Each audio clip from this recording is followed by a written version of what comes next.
incredibly well cut scene. Well, as are you. Right on the edge of being slightly too tight, but not too tight. Well, I hope It's not. an art. Whereas for me, I had to dress like a pregnant woman. So listen, congratulations Thank you. on the nominations tonight. 9? I think, yes, 9. I think that's right, yeah. yes. You obviously knew the film was going to be special while you were doing it, but are you surprised in any way that it's resonated with the public in the way it has? Well, it's fair to say that every time you make a movie, you think it's the best movie ever made. So, you're always in that kind of tunnel of self-belief when you make it and completely committed to it and all that kind of stuff. I think when we finished it, we felt we had something special. But the big thing for us has been the way it's connected with audiences. I mean, the fact that so many people have turned up to see it. That is huge for us. Because, it's not got 2 giant stars in the leads. It's challenging, it's a war movie. Certainly in America, it's not a war that they have any particular association with, really, unlike the Second World War. So that whole thing has been a brilliant treat for us, and that for me is sort of everything.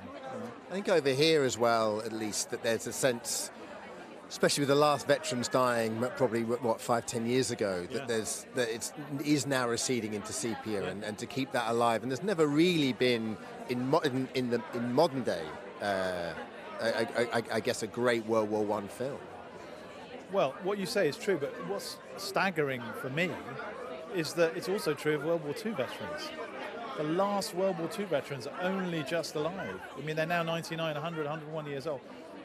And I think for people of my generation, I dare say even your generation, we're so used to meeting people who fought in those wars, but they're gone now. And that is a real shock, I think, when you actually come around to realizing that somehow you have some responsibility to keep these memories alive, because they're people that you knew, and in my case it was my grandfather, but everyone has come forward to me. So many people have come forward with personal stories about people they fought with, members of their family, uncles, grandfathers. Very few of them spoke of their experiences. That's the common thread. Just like my grandfather didn't speak until he was in his 70s. But it is shocking when you realize actually they've fallen out of living memory now. And so, you do feel, even though the movie was not made as a history lesson, you do feel there's a responsibility somewhere. Definitely. And a word on your 2 young leads as well. I mean, obviously they're not greenhorns, are they? They've had a bit of experience, but they did a great job. They're amazing. I mean, we constructed the entire movie around them, and they just never. They just didn't make any mistakes, and they worked so hard. They worked for 6 months before we even rolled film on it. I said to them when I offered them the job, I said, this is less of a job, it's more of a way of life. It's more of a lifestyle choice. For the next year of your life, you're basically going to be living this, And they were just part of the team from day one. And if there are regrets about this whole period, is that they haven't in some way been able, they haven't been celebrated as much as perhaps I felt they should be. But that's because obviously I love them and I'm biased, and I feel that they just never put a foot wrong. Like Andrew Scott.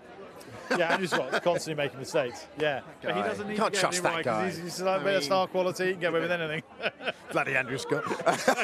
Thanks a lot. Thanks, Lovely to meet you. Yeah, thank you too.